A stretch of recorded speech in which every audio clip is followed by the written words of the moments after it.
Assalamualaikum warahmatullahi wabarakatuh. Perkenalkan, saya Fakrunisa, perwakilan dari kelompok 5 yang akan menjelaskan sedikit tentang berpidato. Nah, apa sih pengertian pidato itu?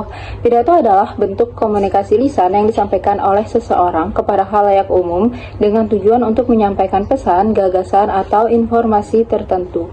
Pidato seringkali memiliki struktur formal yang terdiri dari pengantar, isi, dan penutup, serta umumnya disampaikan di hadapan audiens dalam acara-acara resmi, seperti perayaan, pertemuan, atau pidato publik.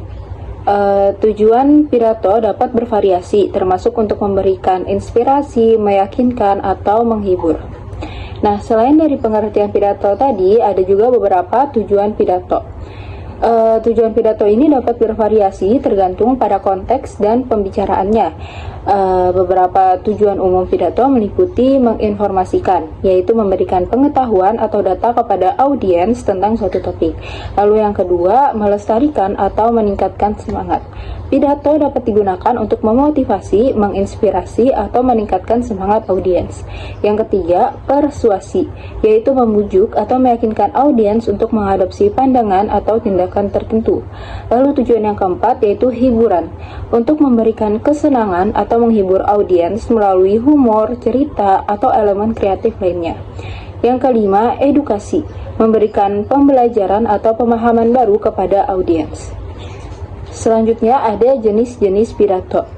Ada beberapa jenis pidato yang masing-masing memiliki tujuan dan karakteristik khusus. Beberapa jenis pidato yang umum yaitu pidato informatif. Pidato informatif bertujuan memberikan informasi atau penjelasan tentang suatu topik tertentu. Yang kedua, pidato persuasif, bertujuan untuk meyakinkan atau mempengaruhi audiens agar mengadopsi pandangan atau tindakan tertentu. Yang ketiga, pidato motivasional, dirancang untuk memberikan dorongan semangat dan inspirasi kepada audiens. Yang keempat, pidato edukatif, yaitu menyampaikan pembelajaran atau pemahaman baru kepada audiens. Yang kelima yaitu pidato hiburan, bertujuan untuk menghibur audiens yang seringkali melibatkan elemen-elemen humor atau cerita yang menarik. Yang terakhir, terdapat teknik-teknik berpidato. Ada beberapa teknik yang dapat diterapkan dalam memberikan pidato agar lebih efektif dan memikat audiens. Beberapa teknik pidato meliputi yang pertama, penggunaan kata-kata yang kuat. Yang kedua, gaya bicara dan intonasi. Yang ketiga, kontak mata. Yang keempat, gestur tubuh yang tepat. Dan yang kelima, struktur pidato yang jelas. Sekian penjelasan singkat terkait pidato dari saya. Selanjutnya akan ada video pidato dari kelompok kami. Terima kasih. Assalamualaikum warahmatullahi wabarakatuh. Waalaikumsalam warahmatullahi wabarakatuh. Selamat siang teman-teman semua. Perkenalkan, saya Fakrunisa, mahasiswa manajemen pendidikan Fakultas Ilmu Pendidikan Universitas Negeri Jakarta. Pada siang hari ini saya ingin menyampaikan pidato singkat terkait manajemen pendidikan untuk masa depan beliau. Teman-teman yang saya hormati, hari ini saya akan berbicara sedikit tentang suatu aspek yang krusial dalam dunia pendidikan, yaitu manajemen pendidikan. Nah, manajemen pendidikan bukan hanya sekedar administrasi, tetapi kunci utama dalam membentuk sistem pendidikan yang efektif dan adaptif. Manajemen pendidikan melibatkan perencanaan, pelaksanaan, dan evaluasi kebijakan pendidikan. Dalam era dinamika yang terus berkembang, manajemen pendidikan menjadi landasan untuk memastikan bahwa setiap aspek pendidikan berjalan efektif dan efisien. Pertama-tama, perlu ditekankan betapa pentingnya perencanaan strategis dalam manajemen pendidikan. Perencanaan yang matang akan membantu kita untuk menghadapi tantangan yang kompleks dan mengantisipasi perkembangan di masa depan.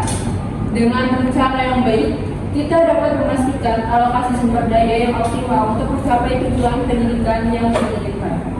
Pelaksanaan kebijakan pendidikan juga merupakan tahapan krusial dalam manajemen pendidikan. Guru, kepala sekolah, dan semua pihak terlibat perlu bekerja sama secara sinergis.